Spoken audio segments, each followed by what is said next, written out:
রায়পুরা খানাবাড়ি স্টেশনে community train দেওয়ার পর যাত্রাবিরতি বন্ধ করে দেওয়ার বিরুদ্ধে মানববন্ধন। লায়ন সরকার নরসিংদীর রায়পুরায় খানাবাড়ি স্টেশনে নরসিংদী কমিউনিটি ট্রেনের যাত্রাবিরতির দাবিতে মানববন্ধন অনুষ্ঠিত হয়েছে। বৃহস্পতিবার সকাল 9টায় উপজেলার খানাবাড়ি রেল স্টেশনে এলাকায় শতাধিক স্থানীয় বাসিন্দা এই মানববন্ধনে অংশ নেন। বক্তারা তাদের বক্তৃতায় বলেন, প্রথমে আমরা রেল উপদেষ্টাকে ধন্যবাদ জানাই নরসিংদী কমিউনিটি ট্রেনটি চালু করার জন্য, যা নরসিংদীবাসীর দীর্ঘদিনের দাবি ছিল। কিন্তু অত্যন্ত দুঃখের বিষয়, ট্রেনটি চালু হলেও খানাবাড়ি স্টেশনে যাত্রাবিরতি না থাকায় আমরা এখানে বাস করা মানুষরা সেবা থেকে বঞ্চিত হচ্ছি। এ সময় উপস্থিত মানববন্ধনে অংশ নেওয়া লোকজন জানান, প্রথম মানববন্ধনের পরে ট্রেনটি একদিন স্টপেজ দেয়, কিন্তু পরদিন আবারও স্টপেজ কেটে দেওয়া হয়। এতে আমরা ক্ষতিগ্রস্ত সম্মুখীন হয়েছি, আমাদের অপমানিত করা হয়েছে। এই মানববন্ধনের মাধ্যমে আমরা আবারও জানাচ্ছি, আমাদের স্টেশনটি জনবহুল একটি স্টেশন, এখানে যাতে দ্রুত স্থানীয়ভাবে স্টপেজের ব্যবস্থা করা হয়।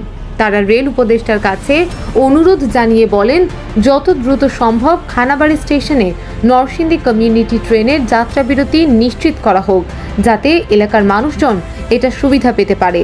সরকারি বেসরকারি অনেক চাকরিজীবী প্রতিদিন বাড়ি থেকে ঢাকা গিয়ে অফিস করেন। ট্রেনটি স্টপেজ দেওয়া হলে দ্রুত সঠিক সময়ে অফিসে পৌঁছাতে পারবেন। আমি দুই একটা কথা স্পষ্ট করতে চাই। আমরা বিগত দিনে আন্দোলন করেছি।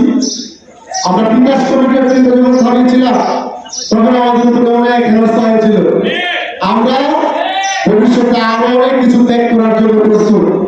নরসিংদী কমিটিতে খানাবাড়ি স্টেশনে সফিস হবে।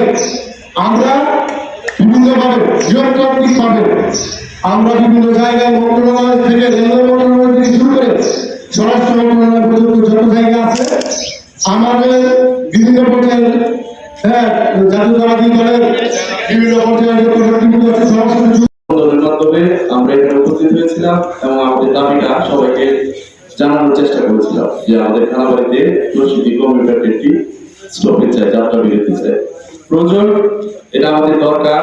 আমাদের 3-4 ইউনিয়নের মানুষ এখান থেকে উঠে এখান থেকে বিভিন্ন গন্তব্যে যায়, আদার অন্যান্য জায়গাতে যায়। কিন্তু আমাদের জন্য অফিসিয়াল যারা এখানে আছেন খানাবাড়িতে আশপাশে যারা এই ট্রেনের যাত্রী বা সকালে দেখে এই সুবিধা যাদের জন্য, তারা সবাই ট্রেনকে যাওয়ার জন্য উপযোগী। কিন্তু আসলে আমরা সুবিধা না পাওয়াতে আমরা এখানে মানববন্ধনে আসছিলাম।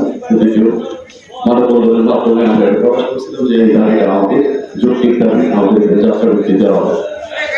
সেই দিক থেকে মূল্যায়ন করে ওনারা আমাদেরকে একটা আশ্বস্ত করেছিল যে আগামী 1 তারিখ থেকে যাত্রাবিরতি দেওয়া হবে। সেই অনুযায়ী আমরা আসছিলাম এখানে। যাত্রাবিরতি হয়েছিল, কিন্তু অত্যন্ত পরিতাপের বিষয় যে কোনো কারণে এটা নাই। ওনারা আশ্বস্ত করতেছেন যে আগামী সপ্তাহের মধ্যে নাকি এরকম একটা দিতে হবে যে আপনাদের আমরা এই আশ্বস্তের মধ্যে আছি। তারপরেও আমরা যেহেতু যাত্রাবিরতি পেয়ে এখন আমরা বন্ধ হয়ে গেছে, এই জন্য আমরা অতি দুঃখের সাথে আজকে আমরা এখানে দাঁড়াতে বাধ্য হয়েছি। কারণ আমাদের দাবিটা আমরা এখনো পরিপূর্ণ তবে আশা রাখি সামনে আমাদের দাবি সম্পূর্ণ হবে। তবে আমরা যাই করবো এখানে যাত্রাবিরতি না হওয়া পর্যন্ত আমরা যে কোনো এখানে অবস্থান করবো এবং যে কোনো পরিস্থিতি মোকাবেলার জন্য আমরা তৈরি আছি ইনশাআল্লাহ।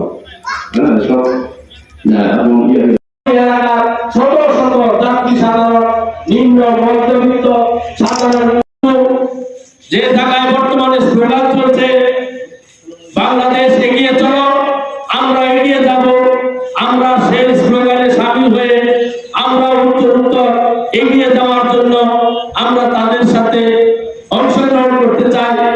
আমাদের এই খানাবাড়ি আগে যা ছিল এখন কিন্তু তা নাই, আমূল পরিবর্তন হয়ে গেছে। খানাবাড়িতে একটি বাজার আছে, খানাবাড়িতে একটি হাই স্কুল আছে,